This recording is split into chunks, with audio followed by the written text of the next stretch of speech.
Today I'm out in the shop and I'm going to install this Deli-mate stovetop, stainless steel stovetop, into a Gridmann stainless steel prep table. It's a 24 by 48 prep table, all stainless steel. So here's the part number for the stovetop.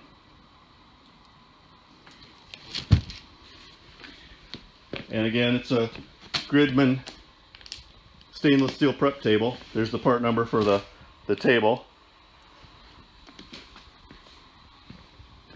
Now the owner's manual for the stovetop doesn't have a lot of information. It's not very useful, but it does show you a page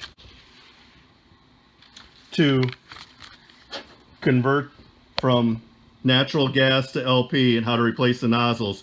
That's as much instruction as you're going to get right there. It is useful for this technical data, and it doesn't show the BTUs per burner or the overall BTUs for the stovetop in this manual. It does show you the required pressure, which is 2800 pascals or 0.41 psi.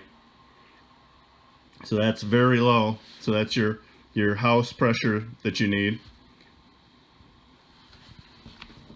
So here is the kit that it came with. This was what came with the stovetop.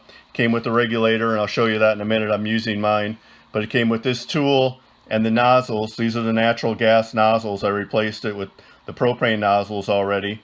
The propane nozzles look identical to these. They just have a different orifice size in them. And those are really easy to replace. You just unscrew the old ones and screw the new ones into it. One thing the manual doesn't show, that you have to go to the Amazon page. At least the Amazon description shows you the BTUs per burner. And so you're able to add up and calculate the overall BTUs of the stovetop, which is 3,600 BTUs. So right now I've got my stovetop running with the largest burner with that 11,262 BTU burner running in the middle, and then one of the medium-sized burners. So I got the large burner running, warming up my shop, and then one of the small burners running. So I'm running that off a 20-pound cylinder, and I ordered this line with regulator and gauge, and you can see I'm not quite meeting my half a psi, or a little less than half a psi. I'm probably running maybe a psi right now, but this cylinder, this 20-pound cylinder, isn't able to provide enough gas at that low a pressure to run all the burners at once. It really affects the burners when you turn one burner on versus another. So here's what the stove came with. It came with this little regulator, and then brass fitting, so it's a 5/8 NPT to 5/8 flare fitting. So I was able to purchase this hose assembled with the flare nut on it. So that's it. That's going to be my outdoor cook surface. I know this stovetop isn't made to be outdoor. I'll just keep it covered, and everything's stainless steel.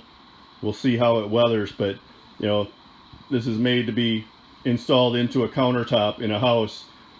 So that's the setup that I'm going to run. I'm going to run one cylinder. I'm going to run on a 40-pound cylinder though, and if it's not supplying enough gas for all the burners to be on at once, I'll have to tee into it and come up with a different regulator, a single regulator, and then two pigtails that'll go off of each cylinder, and run it off of two cylinders. I'll probably run it off of two 40-pound cylinders if I'm not supplying enough BTUs in propane. I'll have to come up with another arrangement. I think this is going to work out fine. I don't think we're going to run more than one or two burners at a time, but you never know. But I think this arrangement is going to work out fine as an inexpensive alternative for an outdoor burner setup. This is what I'm talking about for the output capacity of a cylinder. This is the output in BTUs per hour of a vertical cylinder 25% full. This chart shows all the different cylinder sizes from 20 pound to 400 pound and different outside temperatures. So the output in BTUs has to do with the vaporization rate, and that vaporization rate is a factor of, or has a direct relationship with, that interface between the liquid and the vapor. So that surface area of the liquid is what determines the output capacity of a given cylinder. And you can see I've circled the 40 pound cylinder. This is what I've selected as my go-to for my project. And you can see that my cylinder starts to become marginal already at 50 degrees Fahrenheit. And I also need to keep in mind the outputs on this chart is for 10 psi. I'm going to be running half a psi, which will significantly reduce the BTU output of the cylinder. Also, I'm planning to use my stovetop outdoors, so I may have a problem running the larger burner itself below 30 degrees Fahrenheit. So by inexpensive, I mean the stovetop on Amazon. This is what I ordered and what cost me for the stovetop, stainless steel stovetop. And what I liked about it is these heavy duty grates that are on it. It looked very robust in the picture here, and they are. They're good. And then the stainless steel serving counter was under $200. I think it was $140 for this counter, which you can see I've already laid out my cut lines. The stove came with a piece of cardboard that's a template for your hole, so you're able to lay out your cut lines pretty easy. I chose to put mine on the center line of the table, so that's the center line of the table and the center line of my hole. And the reason I did that, so the two leg supports, one on each side, and I'm going to be cutting into those, probably into here on each side. So I wanted to leave a little bit of that on each side so my table isn't extremely wobbly. What I think I'm going to do is if the table integrity is an issue, which it's got a bent rear lip on it here, up here, that should help it stay rigid. And then it's got a rolled front edge here that should help it stay rigid. So I don't think I'll need to do anything, but I may have to run an angle down the back to give it some more support. We'll see how it goes. You know, I'm not going to be standing on top of the stovetop, and the stovetop is strong enough to support itself. Let me show you the bottom of the stovetop. The stovetop is enclosed. Try not to burn myself, but you can see that it's enclosed underneath. So it's fairly stiff on its own. And like I said, I don't plan on standing on this tabletop or doing anything heavy duty on it, but what if we put a 20-gallon water to boil for some kind of a fish fry or something, or to cook crawdads or something? You know, that's a lot of weight to be putting on the stovetop. So I'll have to see how stiff that tabletop is after I cut it. I didn't mention earlier, this is the box for the regulator and the fitting that the fitting came in, and it came with Teflon tape. I didn't use the Teflon tape. I used a Teflon paste, which I believe is much better than Teflon tape. Teflon tape can have particles that come off of it and get into your system, so I'd rather use the Teflon paste. You can see from my setup here, I'm gonna use a drill and put my pilot hole in there so I can put my Saber saw bit in there. I may change this bit so it's goes all the way through. I got to go through that frame that's underneath for the legs. So I want to cut both of those at the same time, and then I'm going to clean it up with an angle grinder. An old engineer I worked with recommended using beeswax whenever you're drilling or cutting stainless steel. I can't find my beeswax, so I'm going to use just a little cutting oil on it. And I'll time lapse this for you.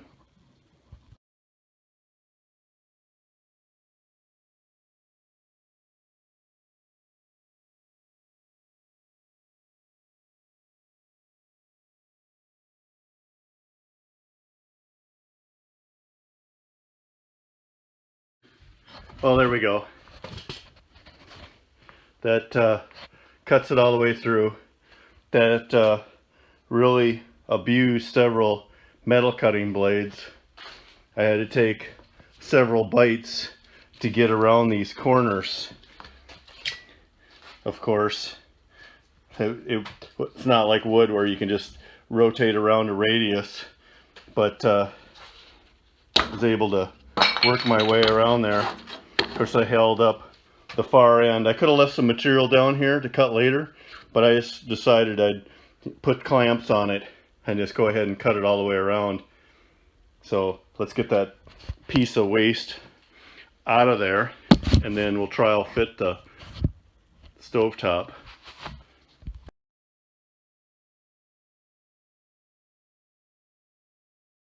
Well, it seems like it's okay in this direction. I took a lot of material out of here, but right here we're a little weak. But I don't think that's going to be an issue. We'll see once the stove gets in there.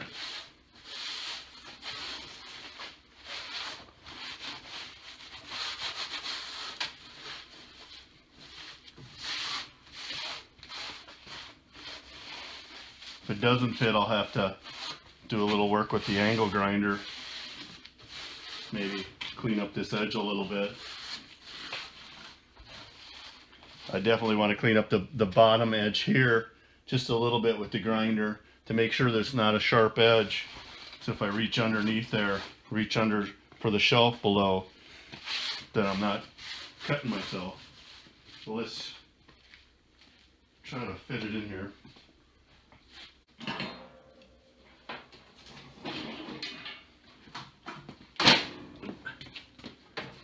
Regulator.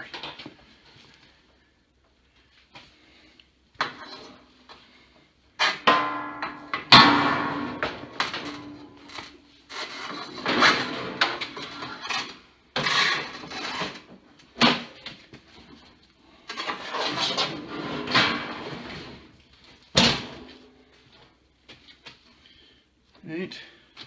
Well, hopefully I didn't scratch up my surface too bad. Hopefully this plastic protected it. We'll see when we take it off. But that fits in there pretty good. A little bit of movement, but that's okay. That's what they designed in, right? Oh, so that's pretty tight that way. That's good. I don't want it sliding around on my table. And they really didn't give you any anchors. It's not like a sink that has anchors along the edges. It doesn't have any of that. And it doesn't talk about putting any silicone around it or anything. So I don't think I'm going to do anything with it. It's fairly heavy and it doesn't really move that way. So moves that way just a smidge. I'm happy with that. And I don't see any gaps around any of the edges here, especially here where my bow, I mean there, a little weak there in the center, a little weak there, but I think that's okay. Yeah, I said propane, but it also needs 120 volt AC. If you don't, you have to just light it. with a lighter or something. You could do that too. I mean, it's going to be outside, so I don't know if I'm going to run an extension cord the whole time.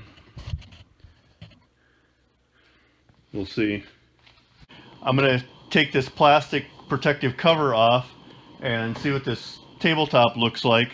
I need to take my stovetop back out to do that, but in Stiles Automotive I do mostly automotive work. I do some other lawnmower maintenance and that kind of stuff, but I do modifications and tips and repair, mostly automotive.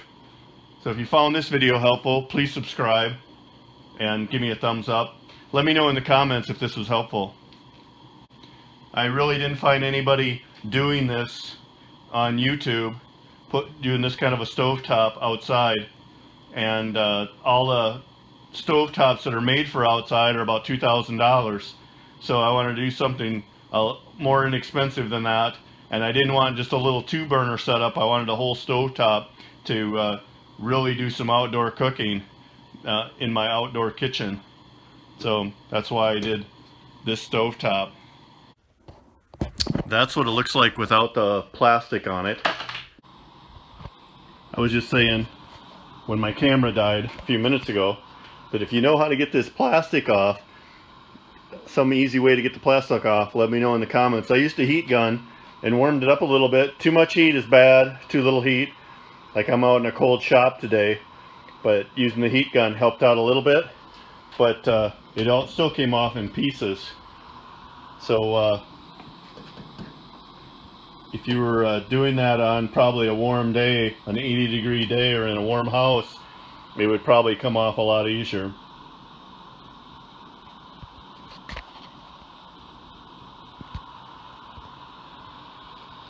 So that's it.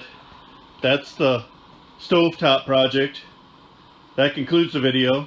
If you found it helpful, let me know in the comments, and please subscribe.